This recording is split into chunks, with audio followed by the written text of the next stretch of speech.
Ito guys, so may okra, may pritong bangos, may patola, may talbos, at meron din po ditong balanoy.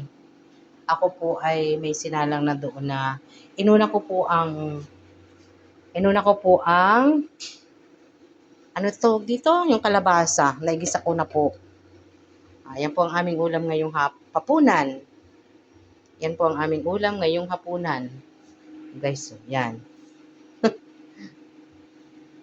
Ang ulam namin.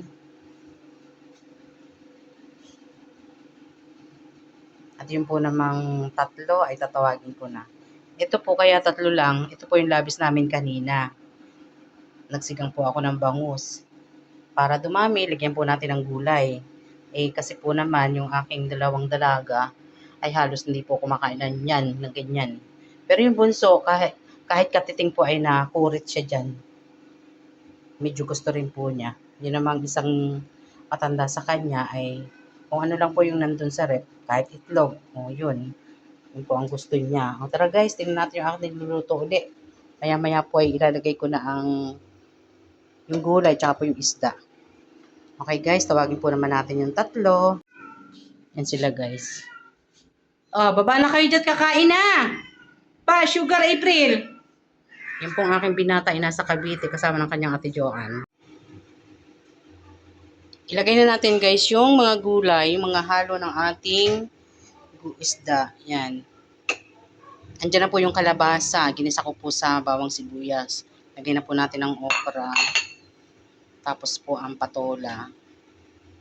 Sabay na rin po natin yung isda. O diba? Maraming sabaw. Siyan.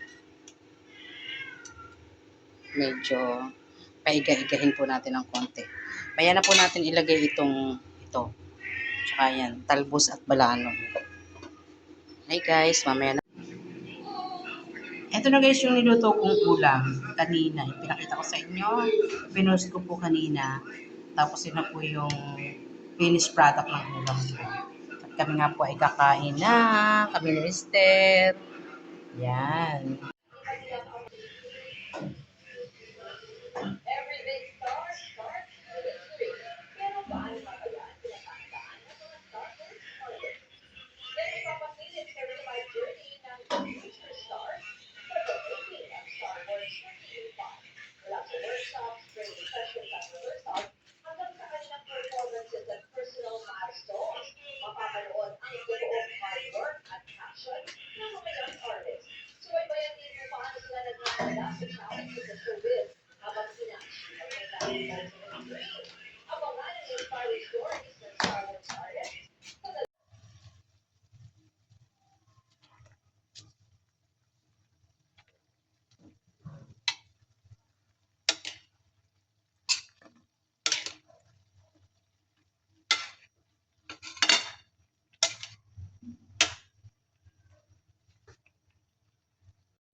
Luto na po ang aming pansit. Tayo kakain na lang.